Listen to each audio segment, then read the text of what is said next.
малки населени пункта, които са с руски наименования. Около срещата в Аляска имаше, особено в руските медии, страшно много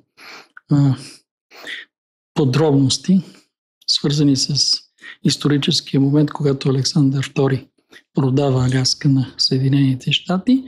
Интересното е другото, което трябва да ви кажа, че аз научих от коментарите, е, че на практика парите, които е трябвало да заплатят Съединените щати на Руската империя, те така и не са ги платили.